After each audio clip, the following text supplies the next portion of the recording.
అదిగో వీరమల్లు వస్తున్నాడు అంటూ వాయిదాల మీద వాయిదాలు పడి హడావిడి చేసి వచ్చినంతసేపు పట్టలేదు. ఖాళీ థియేటర్లు ఆల్రెడీ కనిపిస్తున్నాయి.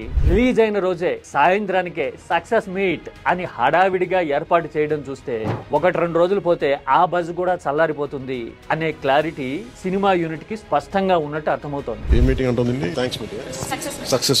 వీటన్నిటిని బట్టి చూస్తే వీరమల్లు ఊహించినట్టుగానే ఫస్ట్ హాఫ్ సెకండ్ హాఫ్ అనే బ్యారికేడ్స్ లేకుండా ఒక నిరాశాజనకమైన ఫలితాన్ని తీసుకొచ్చింది అని మనకి అర్థమవుతూ ఉంటుంది. ఏం గ్రాఫిక్స్ ఏమో నాకైతే అర్థం కాదు. అయితే ఈ వీరమల్లుని భుజానేసుకుని మోయడానికి టీడీపీ మీడియా చేసిన ప్రయత్నాలు చూసిన తర్వాత నిజంగా జాలనిపించింది.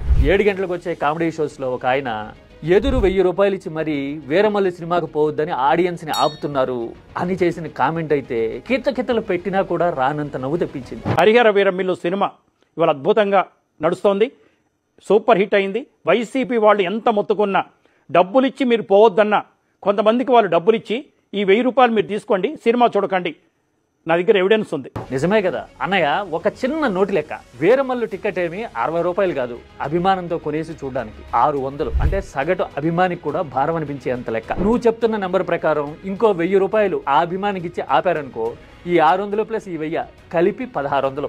ఒక టికెట్ మీద 1600 ట్రాన్సాక్షన్ జరిపేంత స్టామినా వీరమల్లుకు ఉందంటావా? మినిమం ప్రాక్టికాలిటీ లేకుండా జనం ఎలా నవ్వుతారో అనే అవగాహన కూడా లేకుండా ఇలా మాట్లాడడం చూస్తే అదేంటి ఏడాది కాకమునిపే రన్నింగ్ అవుట్ ఆఫ్ ఐడియాస్ అయిపోయిందా ఈ మీడియా? సమర్థించడం ఎలాగో తెలియక భుజాలు తడుముకుంటుందా అని ఎవరికైనా అనిపిస్తుంది. సో ప్లీజ్ నెక్స్ట్ టైం ఇట్లాంటివి జరగకుండా కరెక్ట్ చేసుకుంటూ బాగుంటుందన్నయ్య.